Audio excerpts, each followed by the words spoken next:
महाविकास आघाडीच्या मुख्यमंत्री पदावरून राष्ट्रवादी शरद पवार पक्षाचे अध्यक्ष खासदार शरद पवार यांनी आज कोल्हापुरात पत्रकार परिषदेत महत्त्वपूर्ण विधान केले। महाविकास आघाडीमध्ये मुख्यमंत्री पदाचा अजिबात घोडा अडलेला नसून त्याचा आता विचार करण्याचं काही कारण नाही, कारण अनेक वेळा निवडणुका झाल्यानंतर नेतृत्व कोणी करायचं याचा निर्णय झालाय। त्यामुळे निवडणूक झाल्यानंतर आम्ही एकत्र बसून मुख्यमंत्री ठरवू आणि राज्याला स्थिर सरकार देऊ, असं शरद पवार यांनी म्हटलंय।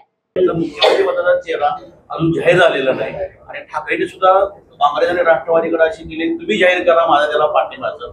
कुठं घोडा आणले मुख्यमंत्री पदाच्या चेहऱ्याच्या निवडणुकीला सामोरं जातात? अजिबात आलेले नाही, त्याचा आजचा विचार करायचं काही कारण नाही।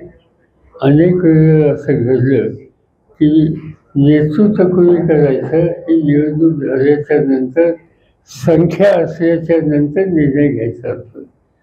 आज कशाचा काही फटका नाही, अजून बहुमत आहे, बहुमत मिळेल असं वातावरण आहे, त्याच्याबद्दल शंका नाही, पण त्यासाठी आत्ताच काही मांडणी करण्याची आवश्यकता नाही आहे। यापूर्वीचं एक तुम्हाला उदाहरण सांगतो की 1977 साली आणीबाणीच्या नंतर निवडणूक झाली। त्या निवडणुकीला कुणालाही विरोध केलेले नव्हतं।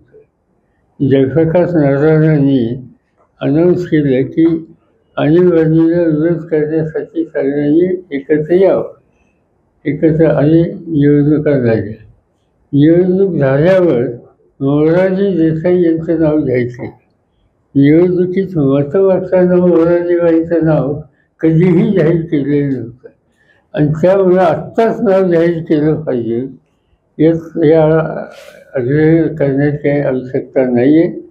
आम्ही नक्की एकत्र बसू, एका विचारानं लोकांचा पाठिंबा मिळाल्याच्या नंतर एक स्थिर पर्याय सरकार या राज्यात देशात देऊ।